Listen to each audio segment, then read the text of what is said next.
கர்நாடகால எஸ்பிஐ வங்கியில் இருக்கக்கூடிய ஒரு மேலாளர் பேசின பேச்சு தான் சமூக வலைதளங்கள்ல வைரல் ஆயிட்டு இருக்கு. அதாவது பேங்க்குக்கு வரக்கூடிய கஸ்டமர்ஸ், ஏழை எளிய மக்கள், லோக்கல் லாங்குவேஜ் தெரிஞ்ச மக்கள், கன்னடால பேசுங்க, நீங்க பேசுற ஹிந்தி எனக்கு புரியல அப்படின்னு சொன்னா, இந்த அம்மா கேக்குது, நான் எதுக்கு கன்னடத்துல பேசணும், எனக்கு என்ன வேலை நீங்களா போட்டு கொடுத்தீங்க, நான் ஹிந்தியில தான் பேசுவேன் அப்படின்னு சொல்லி பிடிவாதம் பிடிச்ச அரகண்டா பேசுது.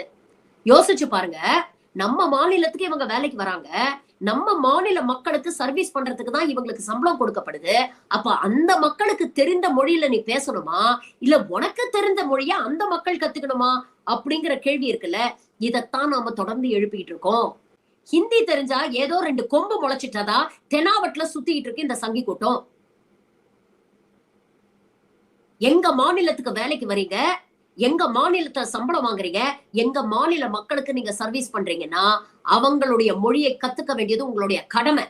இதற்குதான் தமிழ்நாடு அரசு, இங்க தமிழ்நாட்டுல இருக்கக்கூடிய அரசு வேலைகளுக்கு வரணும்னா அதுக்கு தமிழ ஒரு கட்டாய பாடமா வச்சிருக்கு. இந்த ஒன்றிய அரசுல தேசப்பற்று பத்தியும் ஒற்றுமையை பத்தியும் நமக்கு நிறைய லெக்சர் அடிப்பாங்க. ஆனா எப்படிப்பட்ட ஒரு கலாச்சாரத்தை இவங்க வளர்த்து விட்டுருக்காங்க பாருங்க.